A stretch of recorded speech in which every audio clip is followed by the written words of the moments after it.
এই ভাত ঢালছি তোমাদের।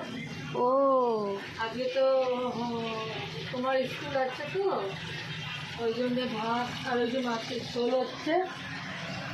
মাছের ঝোল এখানে ডাল করে রেখেছি, ডাল সাঁতরাবো, একটু ভাজাভুজি করে দেবো, সবই হচ্ছে একসাথে। একসাথে তো করতেই হবে, না না হলে তো হবে না। এখন কি করছো আবার? হ্যাঁ, পটল কুমড়ো। মাছের ঝোল হয়ে গেছে, এই নামিয়ে ফেলবো। পটল দিয়ে বড় বড় কাতলা মাছের ঝোল খেয়ে আমার ছোট ছেলে চলে যাবে স্কুল। আর ডালটা ওদিকে হয়ে গেছে, ডালটার ব্যবস্থা এক্ষুনি করবো, ডালটার ব্যবস্থাই এক্ষুনি করবো। মাছের ঝোলটা দেখি, ডালের ব্যবস্থা হচ্ছে। হ্যাঁ ডালের ব্যবস্থা হচ্ছে, মাছের ঝোলটা কতদূর দেখি। পটল দিয়ে কাতলা মাছের ঝোল নামিয়ে ফেলবো, একটু ঝোল লাগবে আমার, নামিয়ে ফেলবো। মাছের ঝোল দেই। মাছের ঝোল ডাল মাছের ঝোল হয়ে গেছে। এবার ভাজাভুজি করবো, তার আগে আমি এ করে নেবো। বল বাবা, একটুখানি মাছের ঝোলটা দেখতে আসছি। ফটফট রান্না করছে, একসাথে দুটো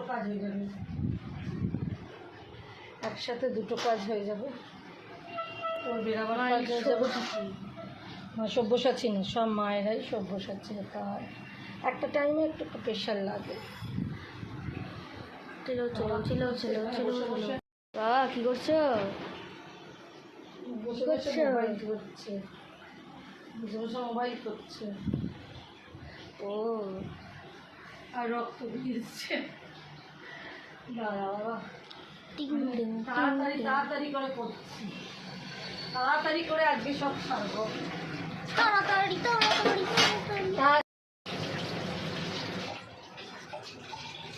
পটলগুলো একটু ধুয়ে নিই, পটল ভাজা করবো আজকে। পটল ভাজা করবো, ডালটা একটু সাঁতলে নিই।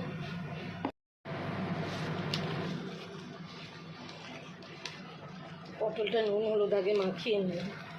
পটল আগে ডালটা সাঁতলাবো, তারপর পটলটা ভাজবো। এটা ডাল। হ্যাঁ ডালটা সাঁতলে দিই, চটপট হয়ে যাবে। বন্ধুরা আজ পটল ভাজা হচ্ছে। এটা ভালো বলেছে। বন্ধুরা দেখো, আজকে পটল ভাজা হচ্ছে। কি ভাজা হচ্ছে? পটল ভাজা কার কার প্রিয়? এখানে অনেকেরই প্রিয় পটল ভাজা। ডালটা সাথে আমার বেগুন ভাজা ভালো লাগে। হ্যাঁ